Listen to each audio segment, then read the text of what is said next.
and gentlemen, boys and girls, please put your hands together and welcome our chapter president, Jayshree Kirtane. She is the speaker for today. The topic we got is evoking awareness. Jayshree is MCC. While she became MCC, then I think she got what? More than around 3,500 hours under her belt. Executive education from MIT. So while coaching to CXO and BU heads in large MNCs, 3,500 plus hours in one-on-one coaching, length and breadth of experience, known as compassionate coach. Respected for courageous feedback. I would support that. She has been our colleague and chapter president for last 2 years. Very courageous feedback. I support that. I wanted to underline that line, Jayshree, in your CV. Inspires excellence. Yes, like I would support that. Me. I know. And I think inspires excellence for sure. I'll support that as well. Ensures action. All three I would support. So she's been frequently invited as a coach for self-awareness, emotional intelligence, executive presence, authenticity, trustful relationship, impactful leadership. Variety of topics she works on. She also is working on leadership skill training. She's also on board of advisors foundation for, is it child sexual abuse? Yeah. Typo. Yeah. Research head for Wiki Future of Work Council, evaluator for ICF Chapter Award. So international, when the chapter gets award, she's one of the evaluators. Interest, classical music, speaking engagements, blogging, painting, traveling. There's another interesting part for people who are not from this chapter. She has a supportive husband who's our chapter member as well. Yeah. Since I should rally for Mangesh there. 2 rebel kids and 2 cute kittens. So you probably missed out writing. Yeah. I think she also writes. Co-author. She's a co-author. Yeah. I think she co-authored with her mother. Recently, she published a book. Yeah, one of the critical competency as a coach, which is critical, is evoking awareness, right? While, there are 8 competencies and this comes as a number 7 in the list, but I think that's the critical part where we experience the aha moments. I call them the client's shining eyes. So Jayshree, all yours. She's going to talk about all gamut of what is all about evoking awareness. What do you do? How do you use it? What is the competency? All and all and all. Jayshree, thank you so much for your time for this session. All yours. Thank you. Thanks, Vivek. And actually, when somebody introduces me and you introduced it visually, so when it was all in front of me, in fact, I am already feeling the burden of my own CV. And that curious question, where is this burden coming from, Jayshree? Wow. Yeah. Interesting. Yeah. And, where is this burden coming from? I think thinking that my own need for excellence, my own need to perform to the best of my abilities, and my own need for getting affirmation from the audience or from the other for whatever I'm sharing. I think that is where this burden is coming from. All right. Thank you. Thank you. Thanks, Vivek, for asking that question. And thanks all of you for joining in on a Saturday evening. Of course, Evokes Awareness is, to my mind, one of the most important competencies in the new competency list. And it is one of the most, one because it combines so many elements from the earlier list. And also because I think it shows up at different phases in our coaching conversations, as well as during our coaching engagement in many different ways. So I think as a coach, we have the opportunity to really demonstrate this and live this competency at multiple occasions during a coaching conversation and coaching engagement. So I think that's the reason I find this as an important competency. And one interesting thing that I observed, and I think Aparna and I also discussed before we rolled out the final creative. Just now, you might have also noticed that Vivek, spoke about evoking awareness. Whereas actually, if you go through the ICF list, it says evokes awareness. And that's a very interesting way. In fact, even if you go to YouTube and see some videos, there are a lot of people, a lot of coaches who talk about evoking awareness. And I also personally like the use of evoking awareness because it seems like a process rather than evokes awareness puts a burden on the coach to evoke awareness. So I think somewhere, though the competency stated as evokes awareness, somewhere what we are doing probably is through the coaching space and in the coaching space, together with the client, awareness is evoked. Who evokes it? I don't think we can really put a label on who, who's the one that evokes the awareness. But I guess because we are engaged as a coach and because we are walking that path with the client, somewhere some things that we can do and some things that we need not do that might evoke awareness in the client. And that's what we are going to focus on. So yeah, before I go into what is my understanding of this whole evokes awareness, big two words, my invitation to you in the audience, uh, what is the meaning? What does it mean for you when we say evokes and when we say awareness? I think awareness is a word that has become like a cliche word nowadays in last some years. Everybody uses that in many different contexts. But when we say evokes, what comes to your mind? What does that mean for you? You can either type in the chat box or you can just unmute yourself and say it. What does evoke mean to you? Jayshree, for me, evoke is this is Anu. This evoke means coming. Something is within you. So from the unconscious, you bring it to the conscious. Absolutely. Bringing something which was in the unconscious to the conscious. Absolutely.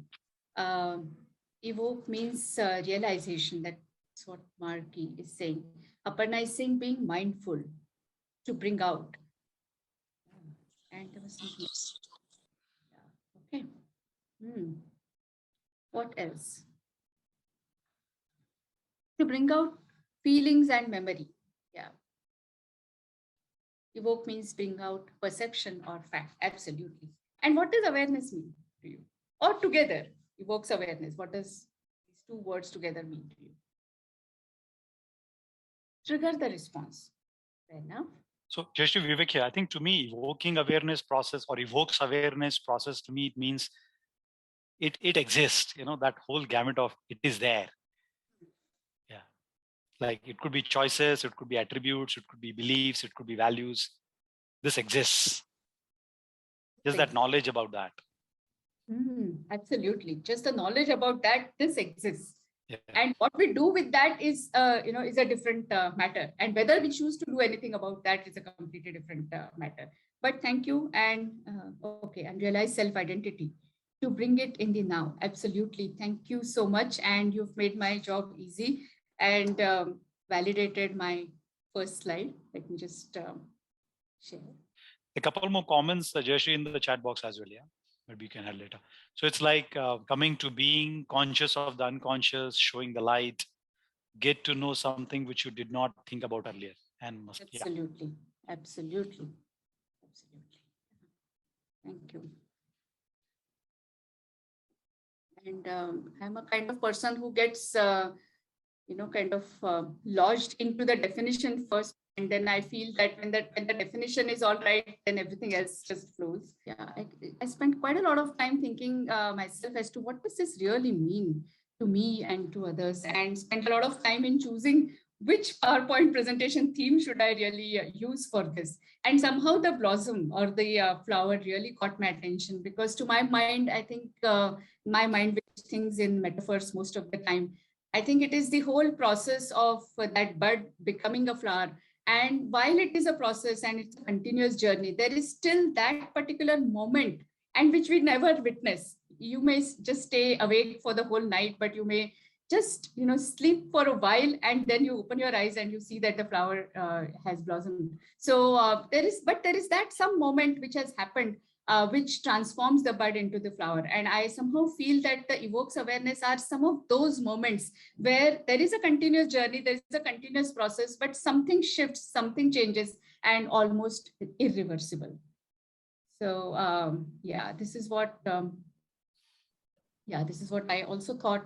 Evoke means bring or recall, like many of you have said, a feeling or memory or image to the conscious mind. So I think what it means, and what it also tells me, that I am not creating awareness. So evokes awareness is very different, and it is very different from creates awareness. So creates awareness means we are creating something which is not there, whereas evokes inherently assumes that it is already there. That feeling is there, thought is there, memory is there, knowledge is there, information is there, or attitudes are there, beliefs are already existent, but they are perhaps residing in an unconscious mind. And somewhere through Evokes Awareness competency, the coach or the client or the process brings it to conscious mind.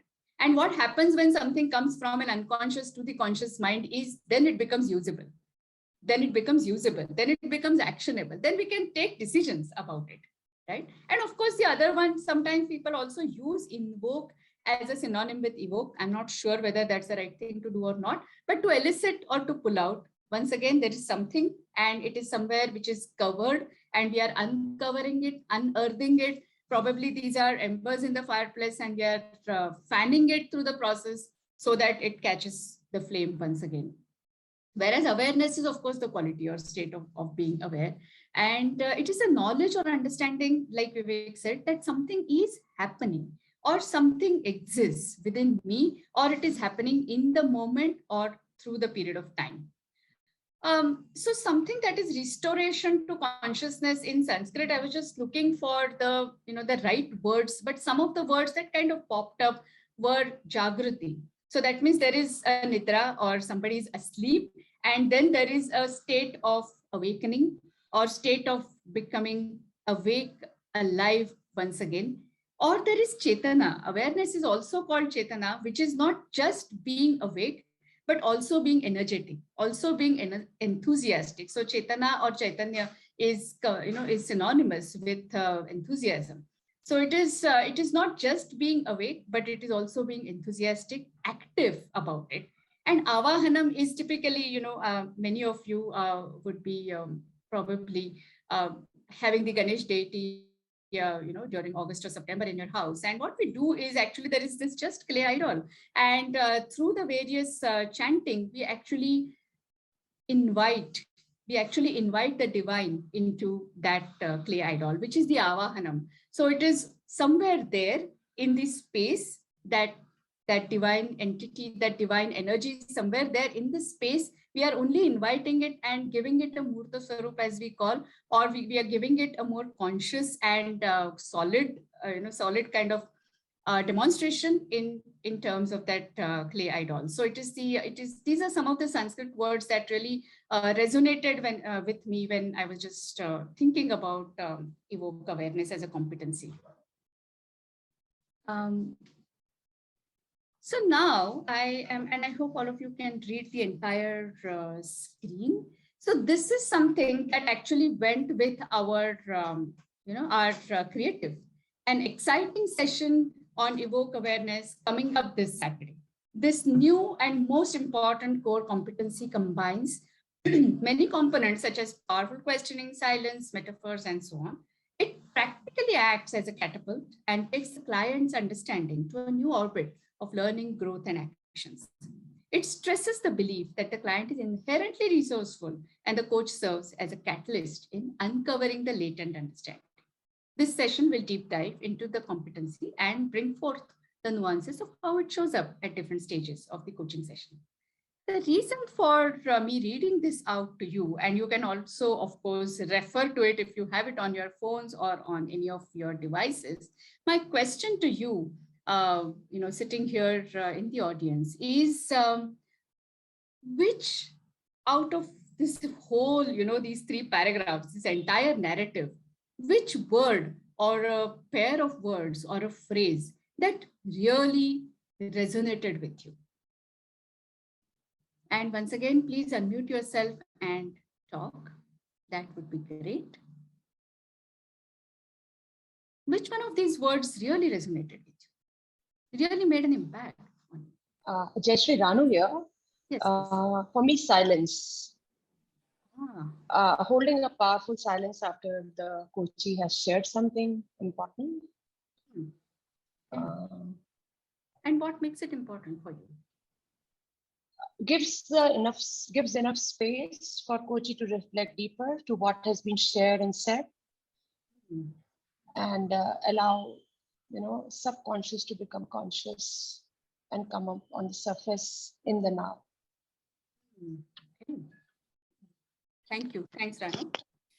So just a couple of comments in chat box. Client understanding to new orbit, silence, catapult, new orbit, catapult, catalyst, catalyst.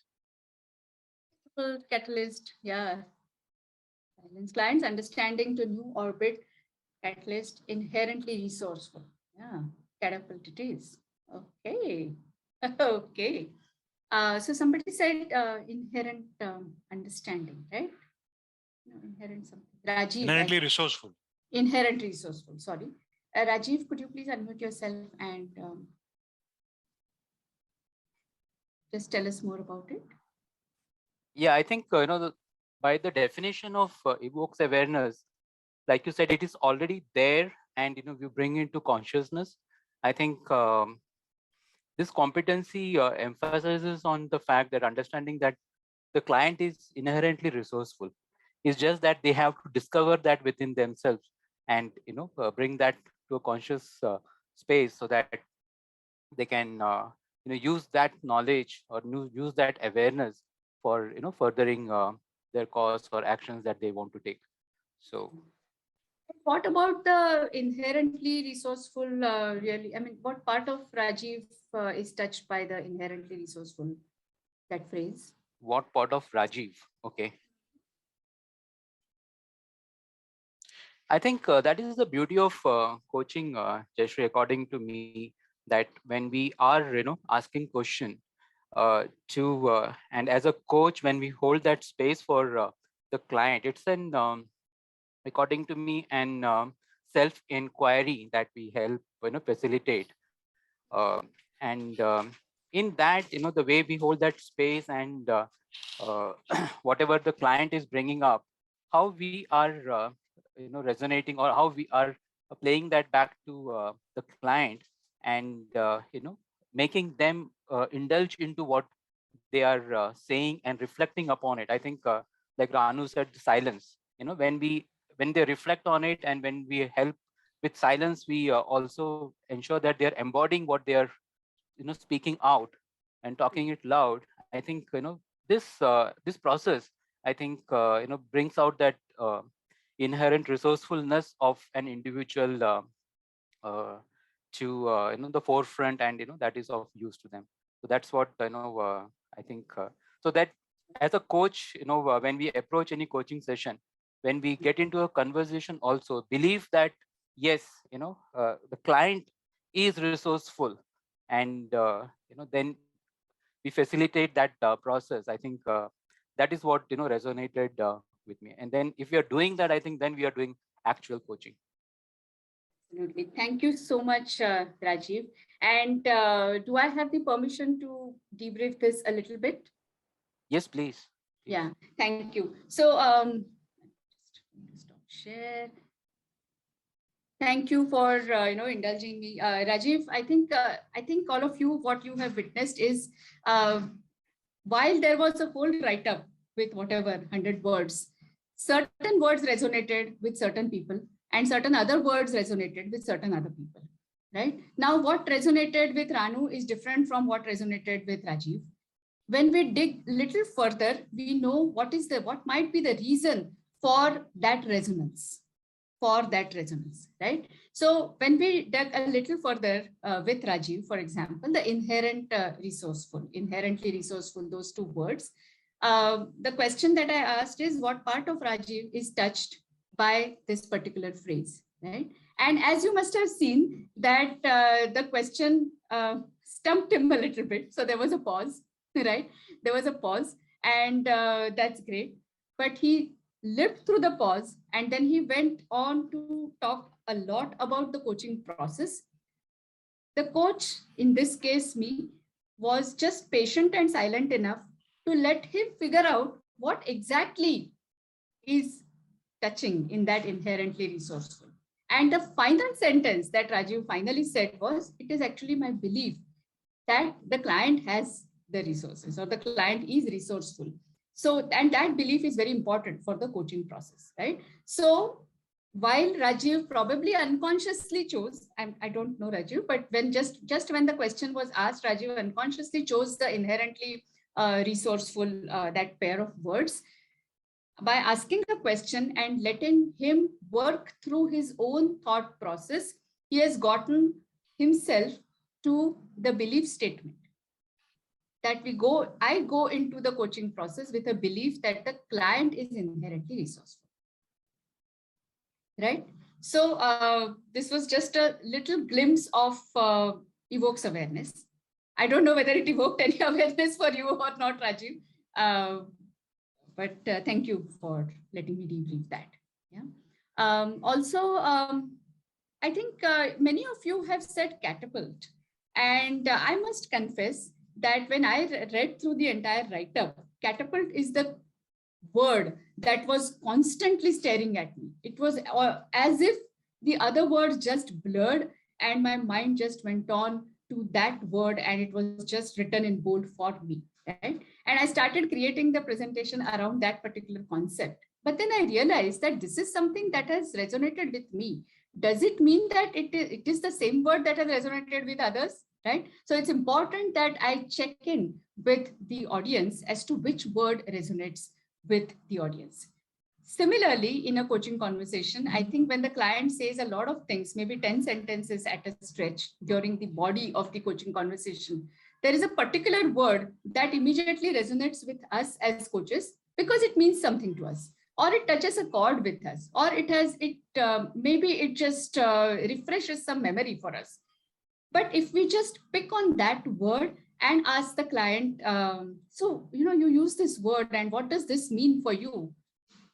Sometimes it may land well and sometimes it may not land well because that is not necessarily the client's choice of discussion or inquiry at that point in time. So it is important. And I think somewhere in the competency description or the markers, the ICF also mentions that the choice is given in the hands of the client. So when we see a few words, when we hear a few words, 3, 4, 5 words, and our mind keeps going on to one word, it's always important that we place all those 3, 4, 5 words which the client has stressed or repeated, used frequently, or you've seen some emotional attachment with those words on the facial expressions. We place all those words in front of the client and give that choice to the client to ask which one of these would you like to explore more.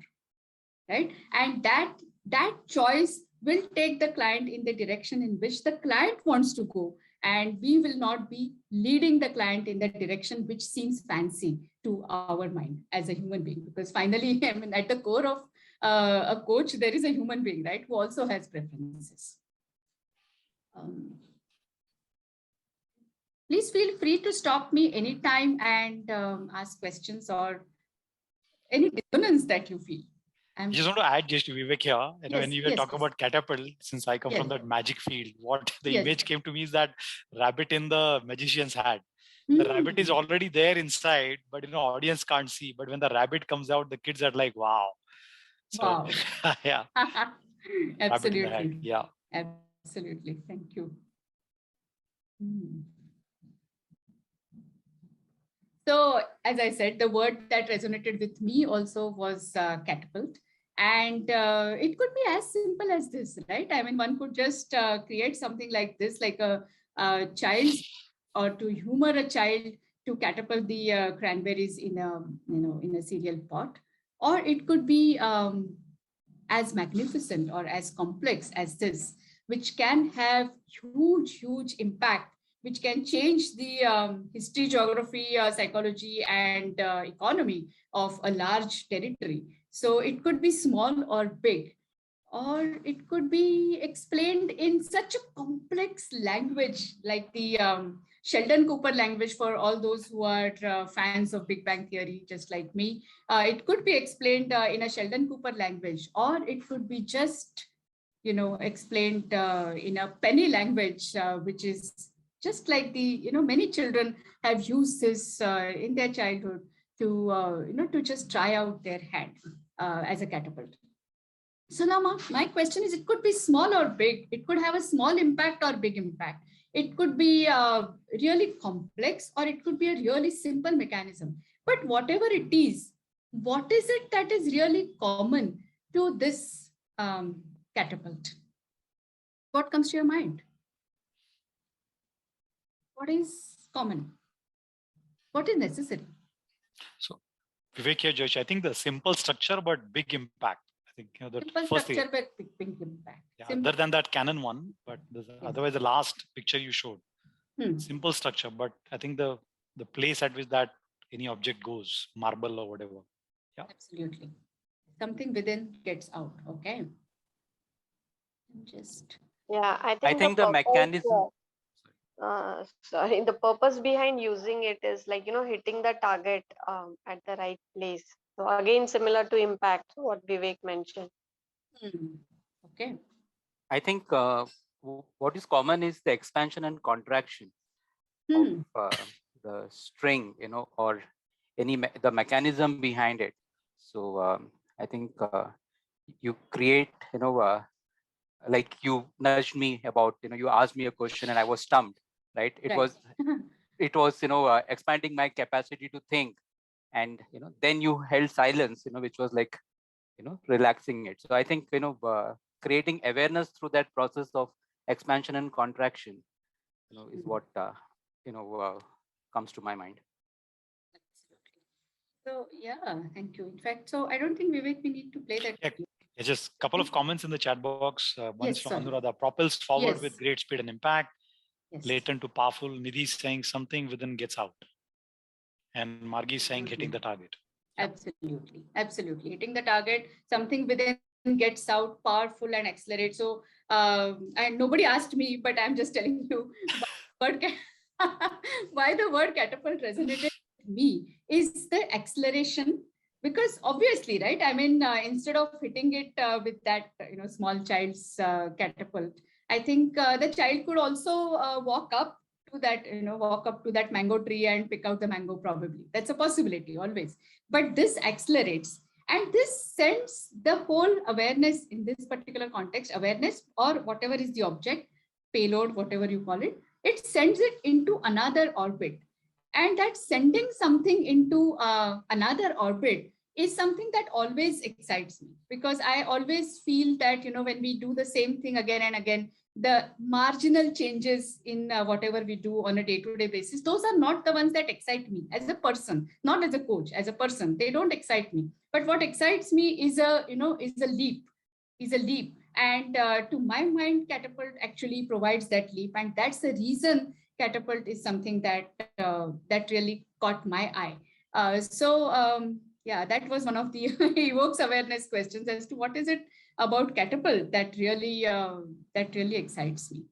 Yeah, so small or big, complex or simple, few things that kind of are common across catapults are there should be a frame in place, right? I mean, even if it is the child's gadget, the base needs to be held tight in the child's hand. If you let that also go, then that is gone. The catapult itself is gone, correct? So the frame itself has to be in place. And there is a built-up of potential energy, correct? So there is a tension that you build, whether it is an elastic or any other mechanical energy that you use, but there is a built-up of potential energy. And then there is a sudden release, which releases the payload to a really long distance and in an intended direction. So my understanding is that once awareness is evoked, it is almost irreversible, certainly in that session. And I think, to my mind, if it is powerful, if that evocation is powerful, then perhaps even after the session, for a considerable period of time, that awareness stays where it has gone. That means in that orbit, and client understanding goes to a different orbit. But why we call this as an important competency is because this is my opinion. I'm not a coach trainer, so maybe it is a different opinion that coach trainers might hold.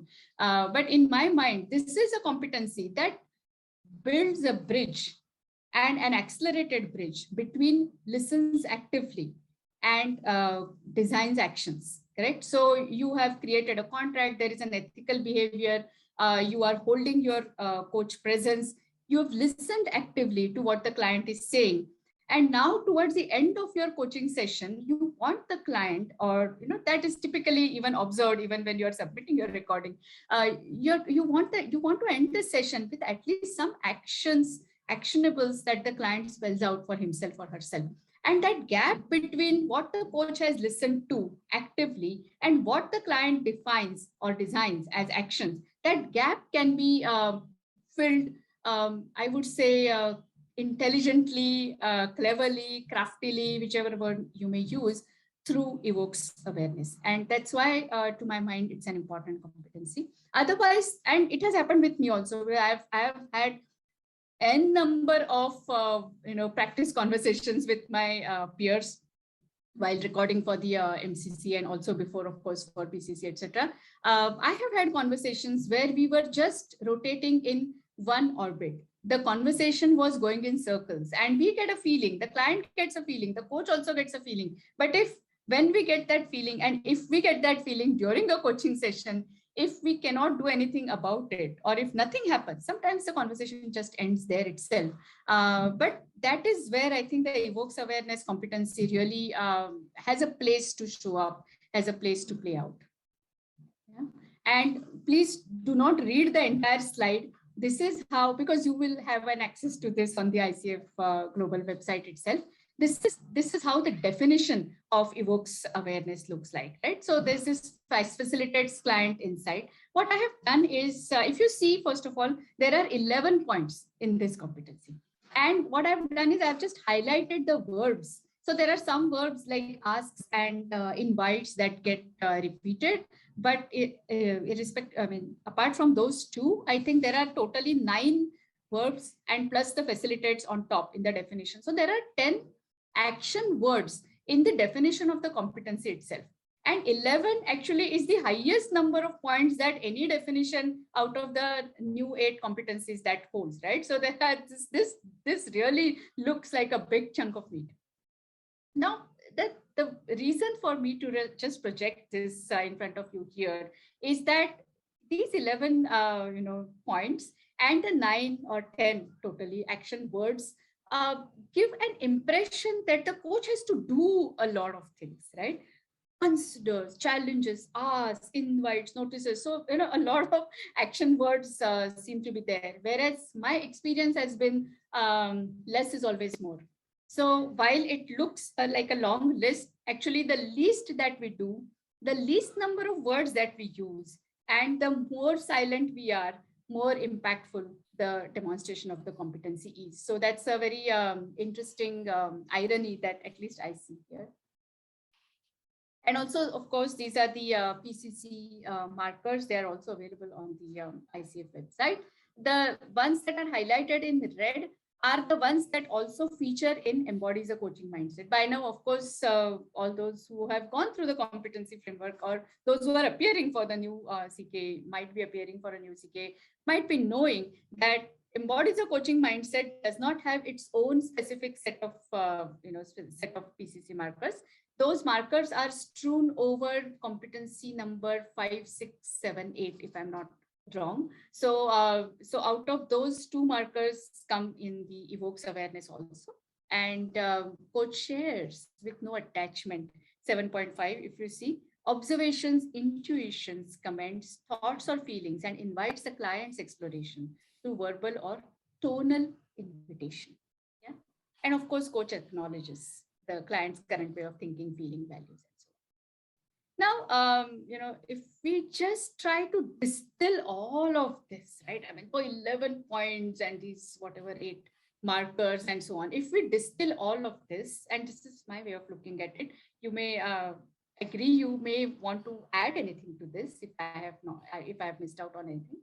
It typically just goes into this 2 by 2. So on one hand, you have this dichotomy where we ask questions, and the other end of that dichotomy is we share as a coach, we share our observations, intuitions, even sometimes our thoughts, and even this feeling sometimes, right? That this coaching conversation seems to be going in rounds. That's also my feeling, my thought, and I can share that, correct? So it is ask and share, whereas the other dichotomy is words and silence. So words, of course, we use words to express what's going on with me, with the client, with the coaching process itself. And of course, silence, holding the space. Because if you see, interestingly, coach speaks least and coach lets the client speak much more is one of the PCC markers for this, right? So how much are we able to hold our patience, hold our silence, hold that space and not hurry the client into really answering the question that we asked. I think that becomes really, really important here. I've just tried to qualify some of these things. So when we ask questions, typically the powerful questioning, that competency has come up here in this particular, you will see that powerful questioning doesn't feature as a separate competency in the new list. It has been bundled up in the Evokes Awareness one. So what kind of questions?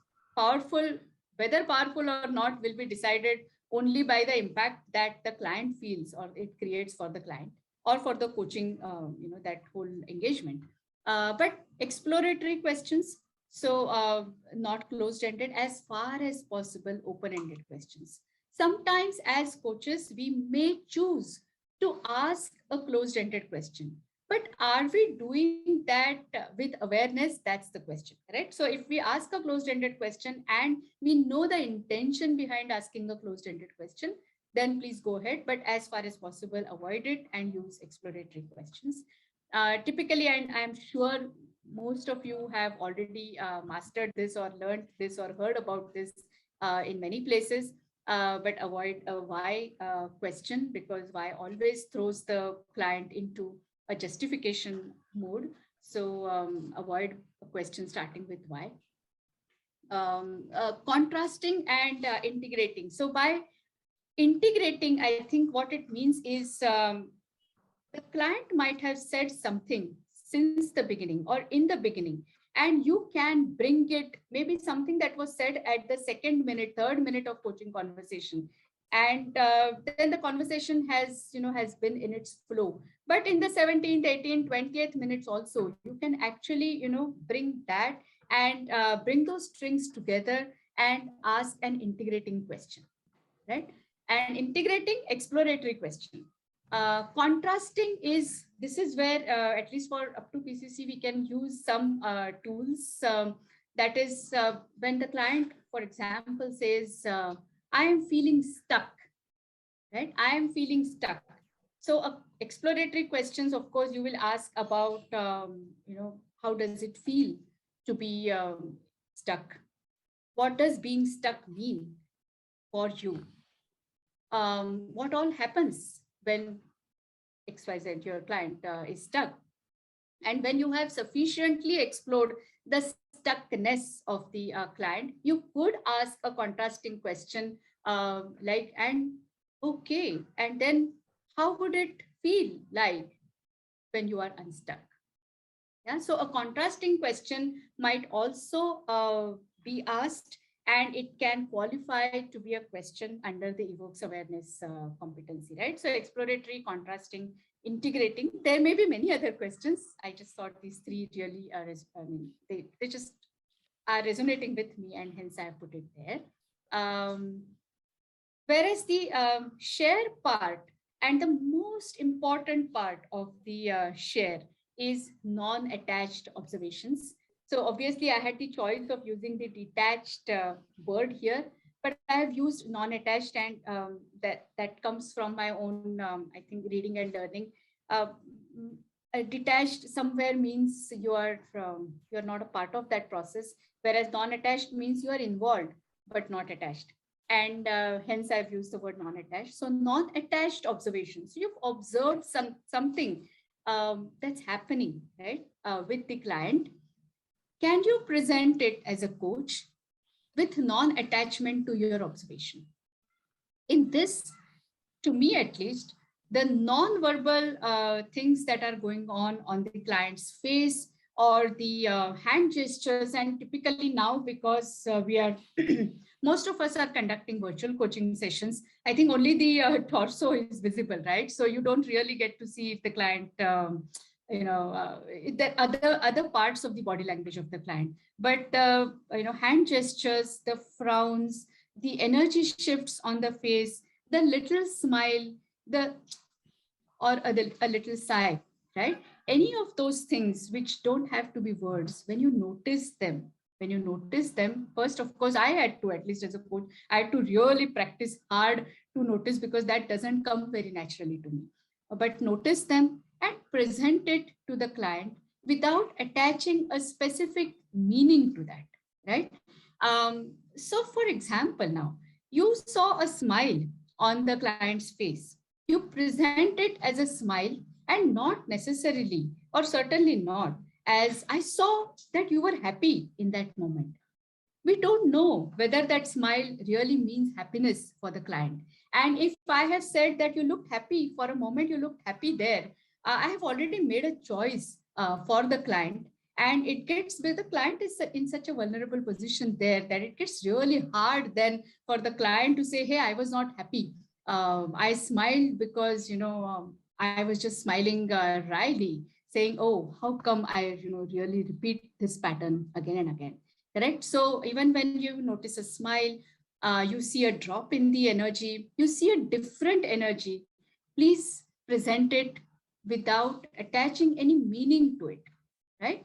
Also without attaching any judgment to it, correct? So for example, my preference would be an enthusiastic conversation, but I cannot, apply a judgment to a conversation which is not enthusiastic, which is going low in energy. I just can notice it and present it. I'm going to take a pause before we go to the words and silence and invite any questions and most importantly, contributions. Yeah, Jayshree, you spoke about contrasting questions. So can you just elaborate a little bit more on, what is the role of contrasting question in evoking awareness? So typically contrasting questions, and as I said, I think at the MCC level, I have not used a single tool. At least that is what my mentor, kind of taught me. But up to ACC and PCC levels, I've used used tools, right? So tools such as visualization, tools such as I think it is called a magic wand. Correct. So when the client is unstuck, when the client is feeling unresourceful, when the client is feeling unappreciated, right? So whenever there is a negative feeling and the client seems to be engulfed in that negative feeling, first job of a coach is to first explore the whole, that engulfment of that negative feeling. Before exploring that, we cannot take the client to a contrast because the client has to fully understand what it means to be in that unconstructive space. Right? And then you could ask a question that can immediately transport the mind to the contrasting scenario, which is constructive scenario. Did I answer your question? Yeah. So is it like, using a Gestalt method also in coaching? Is it what you... I have not studied Gestalt, though I have read about it. Okay. So in Gestalt, we basically talk about, suppose you have a future goal. You say, okay, now you are there, and what should have happened for you to, be experiencing this right now. Right. So correct. In NLP also we say that, right? I mean, we take the person to that goal. So you starting point to end point, and then we retrace the steps with the client, right? Yeah. Or in appreciative inquiry also we use that. From the current reality, we suddenly take the person, or rather the group, to the dream stage and then retrace the steps through our design. So retracing the steps would translate into the action part of it, right? Co-designing the action part of it in our coaching context. Whereas a contrasting question or the what if question, typically in NLP, or those of you who have studied the Ericksonian model, the what if question is an important question that mostly they teach at Erickson. So what if you had all the resources in the world? That's a contrasting question, right? And so stuck to unstuck, resourceful to unresourceful, unappreciated to appreciated, inconfident to confident, especially if you are coaching somebody in the presentation or executive presence, that realm. So words are used when you are either, of course, sharing or you are asking. And silence is where you've asked a question, but you have given space to the client to explore for themselves. So one of the things that at least I learned, and I learned the hard way, is to use clean language. So for Evokes Awareness, what is important is we use clean, clear, precise language. It doesn't mean that we need to have like a super powerful command over English language. I think I'm quite aware that English is not my first language. So I would be obviously limited in my vocabulary. But at the same time, very often, we as coaches feel the need, feel the impatience to shoot our question the moment client stops talking. The moment you have asked a question, the client says something, client narrative is done, and you feel the need as a coach. We feel the need as a coach to ask a question immediately.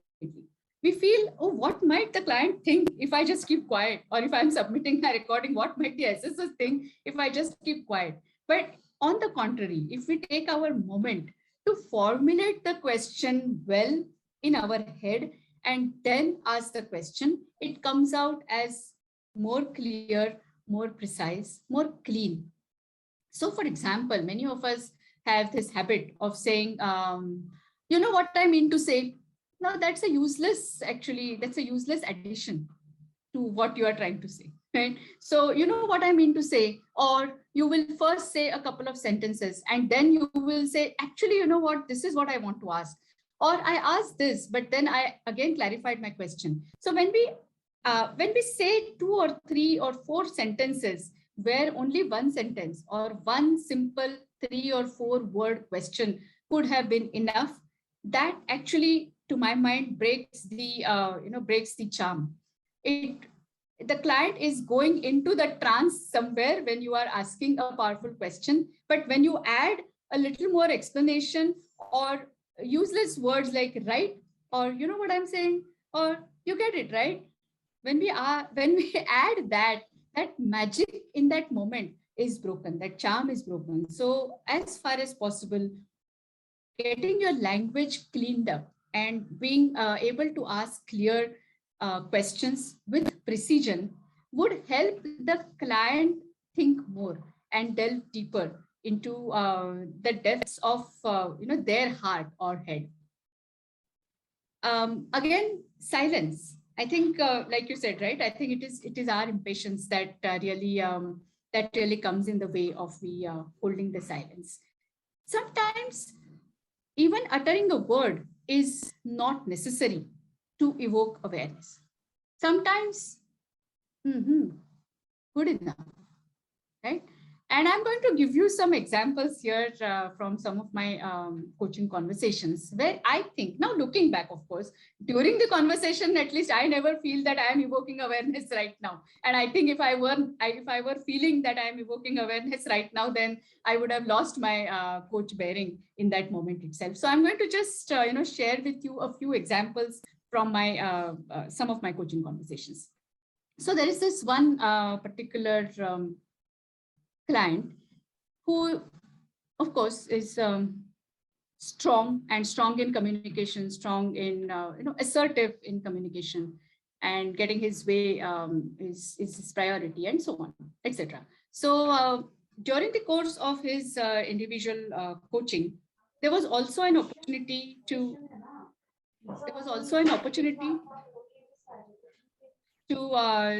have a team offsite with his team, with his immediate 7 or 8 member team.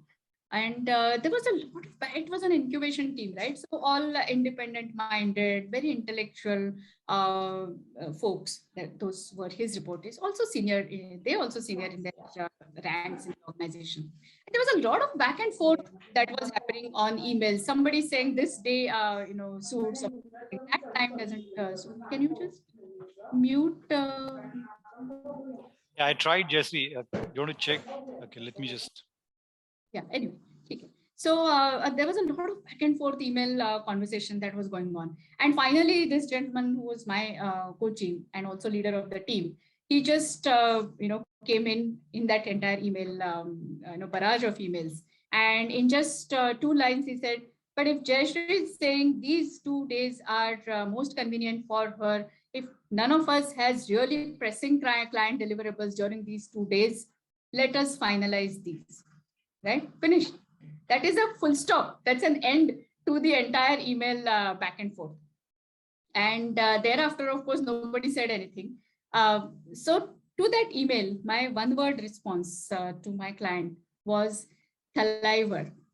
right? And those were the days of the lungi dance. So, Thalaivar was a word that was known even to Maharashtrians. And so it is also a metaphor, right? So using metaphors is an important part of Evokes Awareness. So I think just using that metaphor made him understand that he did act like the leader of a clan, right? Not a leader of an intellectual team, right? So just one word is also sometimes enough to evoke awareness. Another example, and those of you who use psychometric instruments may use psychometric instruments as a vehicle to go into evokes awareness questions, right? It is not necessary, but if you use, you can use it. And therefore, this particular example comes from a psychometric instrument. So one of, again, another client, and looked at his 5OP scores, and very high. I don't know how many of you are familiar with the 5OP scores, but typically inclusion, control, and affection. So control is all authority, structure, and so on, right? The domination and so on. So very high control scores, very low affections, very high control scores, basically. All other scores, let's say, keep them aside. He just looked at his control score column and he says, oh, I have a Bachchan syndrome. And so I have a Bachchan syndrome is just a one sentence a realization that probably he had, but as a coach, I did not know what he meant by that.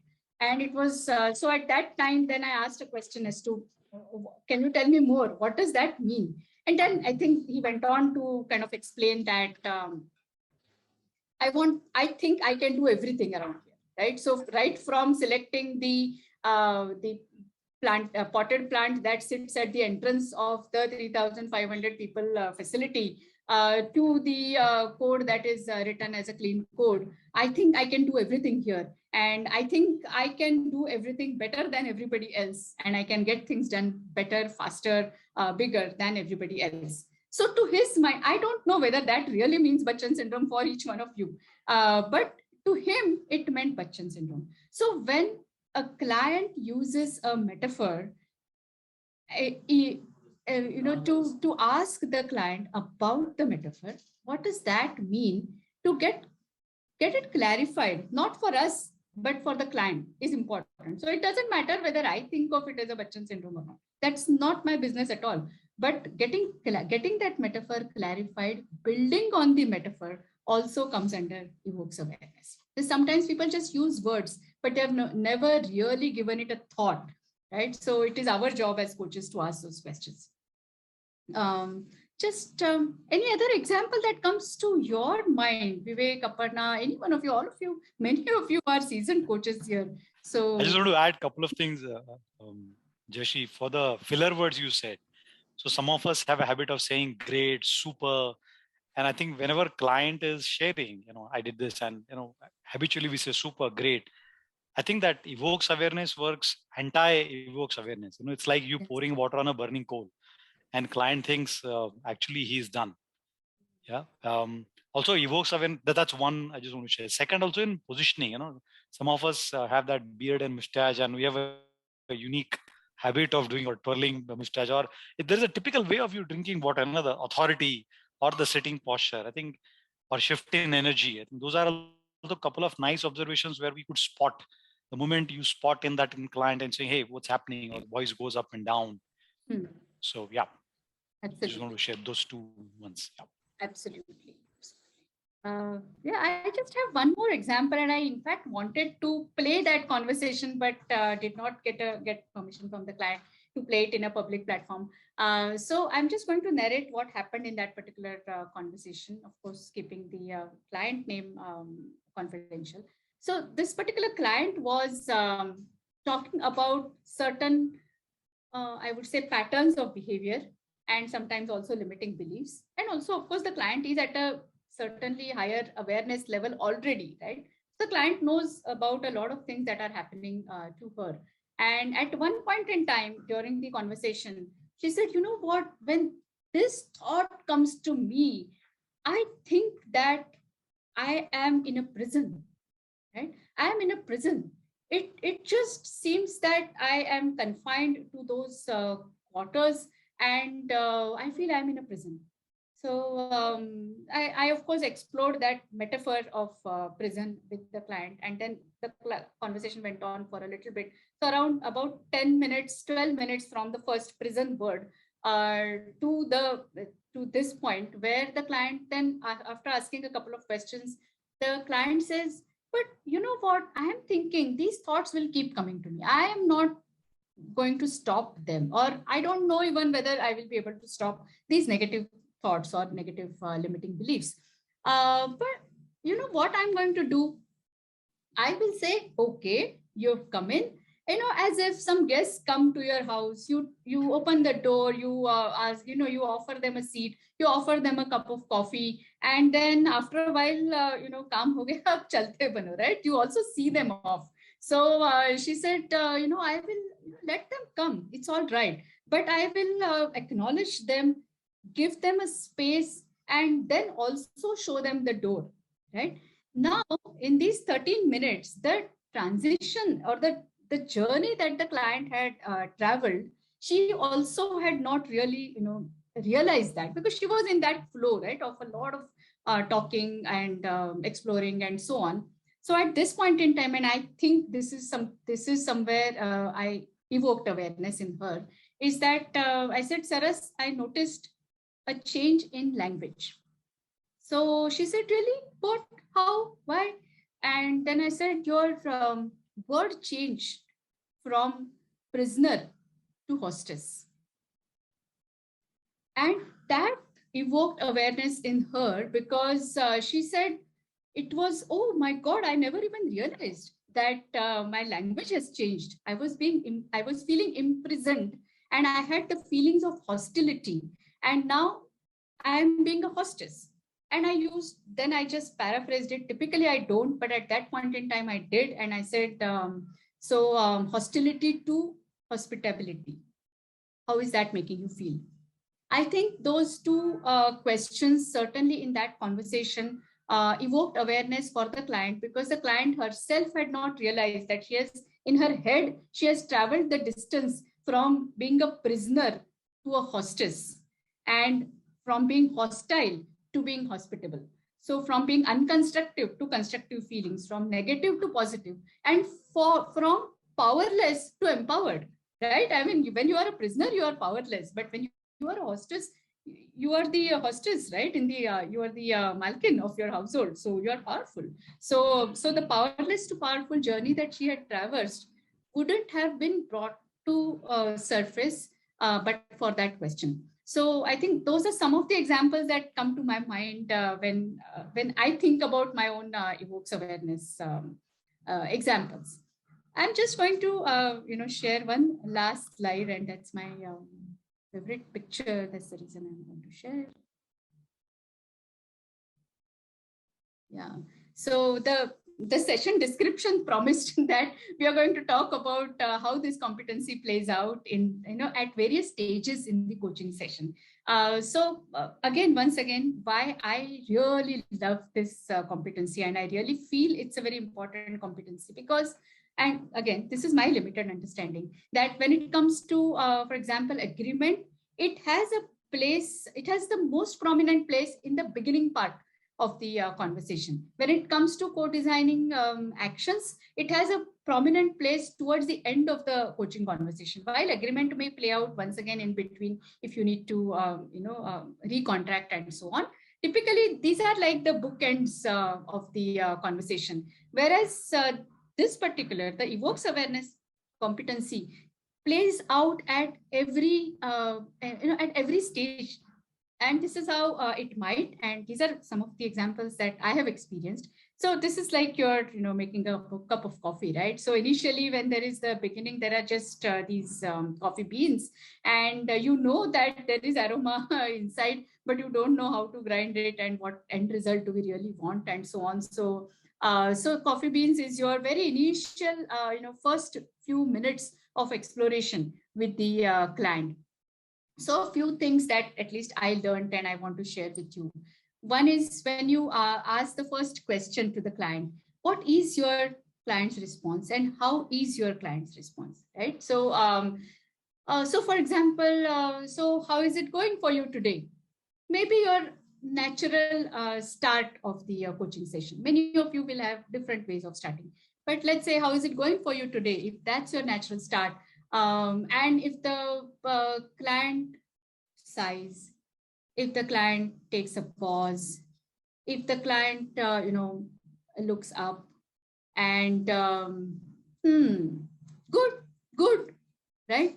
That is also an opening for you to explore what's really happening, right? So evoking awareness, as I said, could be a small or a big impact thing, but opportunity could be even in the beginning.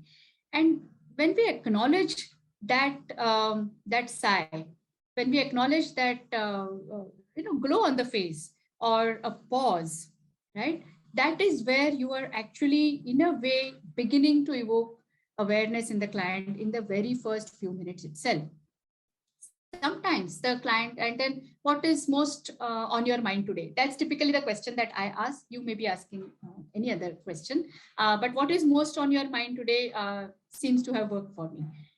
So when I ask what is most on your mind today, and the client goes on, da da da da da da da da da da and ramble, and there are many themes probably that have emerged through that paragraph. And as a coach, because you are actively listening, instead of playing the entire paragraph back, you might just want to play back the 3 or 4 important words, or just 2 important words or themes that you heard during that. You will play it back to the client and say, these are the 2 things that I picked up. Was there anything else? And if there is anything else, the client will obviously add. If you have missed something, if you have not, then client will say, yeah, it seems like these 2 seem to be the prominent ones. And which one would you like to focus on today? Right? So you are kind of gently nudging the client to the agreement phase. Which one would you like to focus on today? And the client is maybe toying between these 2, right? And very often you would get these clients who would have at least 2, if not 3, 4 things going on at the same time in their life, and they're kind of thinking which one to focus on today. So, okay, these 2, and then this or that. I think I'll go with this, right? Again, that's an opportunity for evoking awareness, and the coach might seize that opportunity to ask a question. And I'm curious, while both these, came up in your initial narrative, what really tilted the choice in favor of this? So, and then again, that's a moment to evoke awareness. And in that moment, the client might again go into another narrative saying, oh, that means this actually is encompassing the other one, or this one is right now important, that one can wait, or this one is close to my heart, that one is, I can just live with. This one is something which I have control over, and that is externally controlled. And these and so many other things can come out only when we ask a question, what really tilted the choice in favor of one over the other, right? So those are some of the things in the beginning. Of course, in the middle is the grinding of the beans is the, of course, largest part of your coaching conversation. In one session, I'm saying, in one coaching conversation, the whole grinding, the exploration, all those things, and all that will happen. During that, many of the examples that I just gave could also come up.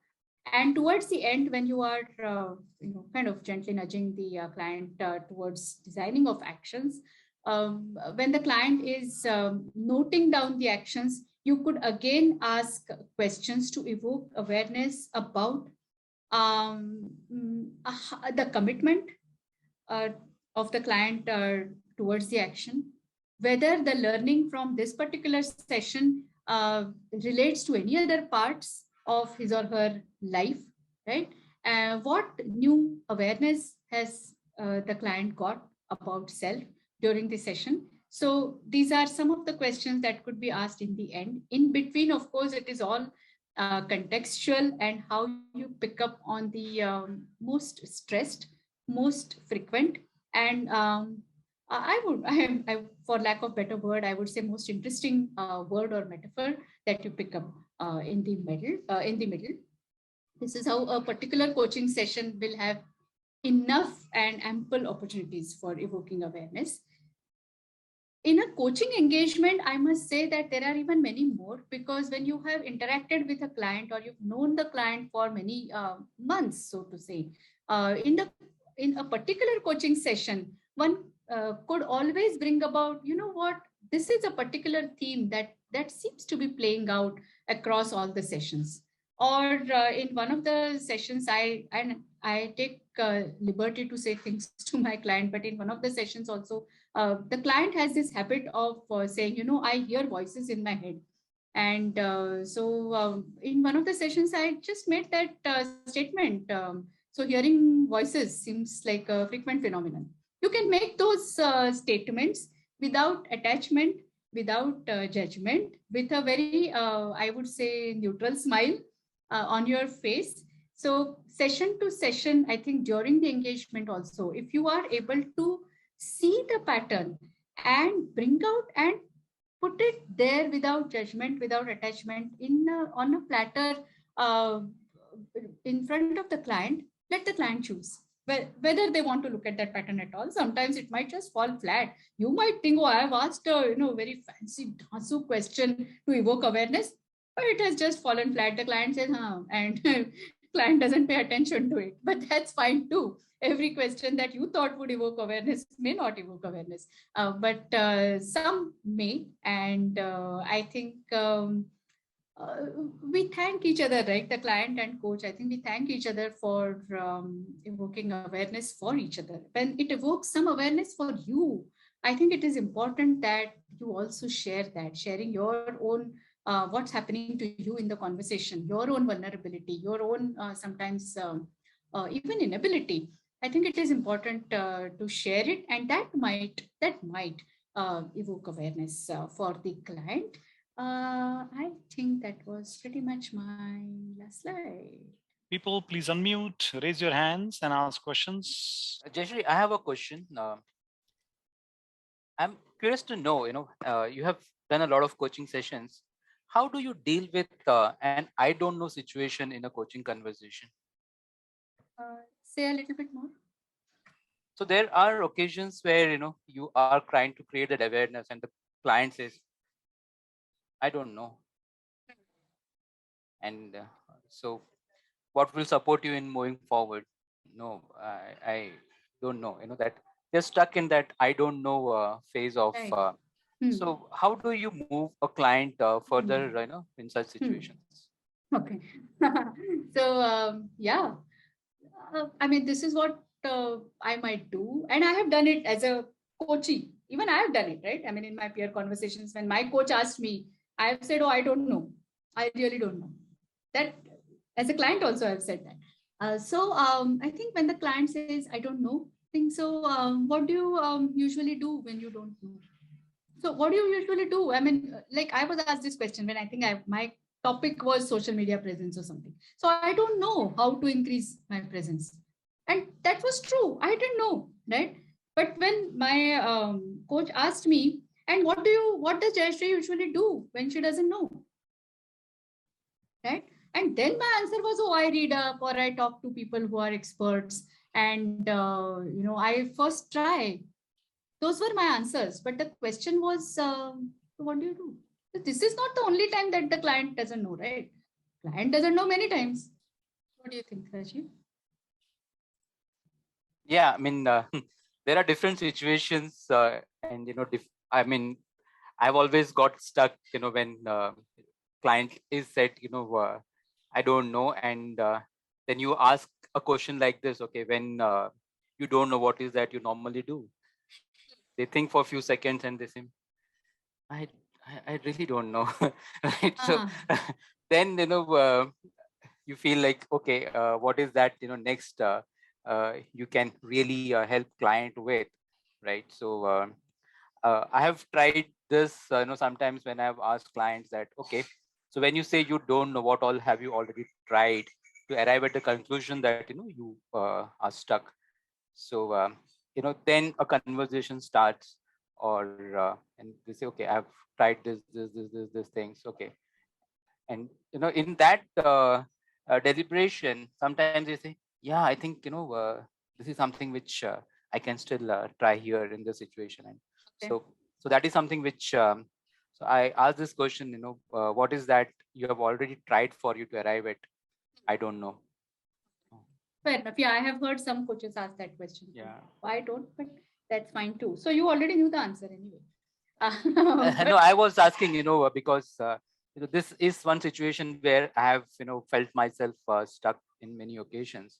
So I wanted to, get into your, what is your experience been and how are you dealing with such clients? Another, I think, important thing here is, and this is just for your reflection, is as a coach, I think it is not just client whose awareness needs to be evoked. I think it is us, that is coaches' awareness also needs to be evoked, right? So when the client says, I don't know, and then you made a statement that you feel stuck. So I think, what is that client saying, I don't know, doing to you in that moment? It's important to explore that. What does it make me? I mean, if it is making me uncomfortable, why is it so? If it is making me judgmental about the client, why is it so? So when I understand what is it doing to me, I may be, first of all, more natural in even responding to this situation. And just like you said, right? I mean, when the client multiple times says, I don't know, I think it is, I mean, I would just go ahead and say, first ask that question, etc. After that, I might just say, okay, so then how do you want to move forward? Then the client will say something, because the client has to do something about the session. It is not your responsibility to take the session forward. It is the client's responsibility. Jayshree, just a viewpoint from my side on this. Yes, sir. Rajiv, I think it's a very good question that you've asked. You see, the moment it must have been based on some question that you asked, or as during an exploration of a particular statement that you probably are hearing this answer from the coachee. Look, if the client says that I don't know, it doesn't mean that the client is quitting. Client is not quitting. He's waiting for some sort of a exploration from your side. Therefore, multiple questions can be asked to explore where is it coming from? And that will give you the answer, because the moment the client starts speaking a little more on this, based on the question that you ask him, you will find the answers yourself. But don't take it that the coaching conversation has come to an end here. And you as a coach cannot say, what should I do now? He says, I don't know. Because I don't know never means quitting. It is now the adult to adult conversation that has to take place. He is not a child. That is the most important factor that comes into play. So my take on this would be this. Exploration is called for. When has it happened earlier also with you? What was the environment when this kind of a thought process came into your mind? Try and explore. And he will definitely come out with something, which is probably happening to him now again. And that, I think, is an important area which must be known to the coach. That's all I want to tell you. And Rajiv, this may be a good place to ask a contrasting question. Yeah. What if you knew? I had a quick question. Yeah, go ahead. Yeah, this is related to that example of saliva that you spoke about. I mean, even I didn't understand all the cultural nuances, but what I wanted to ask you is, when he sent out that email to his team, and then you said saliva, did your coachee understand what you were referring to? Yes, he did. Oh, he was smart enough to understand. Yeah. Madan, thanks a lot for asking this question.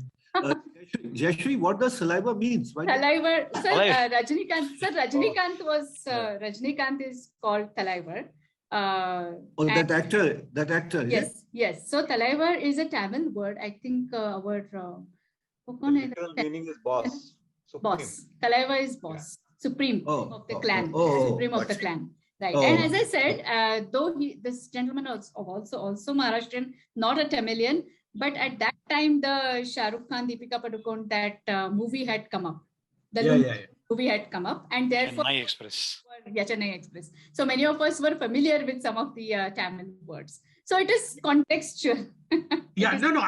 What I meant was, but then there was an intent with which you use the word saliva, but he was sensitive enough to understand it. Oh, yes. And if he didn't understand, super smart coaches. And if he didn't understand, then you would have. Yes. Then he would. No, if I thought, if I didn't think he would understand, I wouldn't have used that word. Very good. When we use metaphors as coaches, and I have to be very careful because I am somebody who lives in the world of metaphors. So when we use metaphors, I think we need to be very sensitive, like you said, that it lands well. And if it doesn't land well, if it needs too much of explanation, then we have used the wrong metaphor in the wrong place. It could also give an indication that this guy, saliva, I mean, if it is equated with Srikanth, this guy, it gives an indication to me, I would say, that this guy is a leader I wouldn't say par excellence, but probably he's running his team with a kind of a fear being inculcated into the team. Correct. At least he thinks that he's the boss. And therefore, if that is happening, then I think it becomes counterproductive after a certain time. That's fine, but that's a matter of coaching, right? Absolutely. That's coaching. This was my way of giving one word feedback. Absolutely. I agree with that. It was your way of creating awareness. Creating awareness, one word. And all that only after a certain number of coaching sessions have happened and trust and intimacy is already built. So again, when do we say also important? I couldn't have said this to him in the first session. If you were coaching me at that time, I would probably look at you with a wide open eye. What is she trying to tell me? Then I won't use that word with you, sir. But brilliant, I must say. Congratulations for a wonderful session. Very insightful. Thank you so much. Jayshree, thank you so much on behalf of all of us. Wonderful session.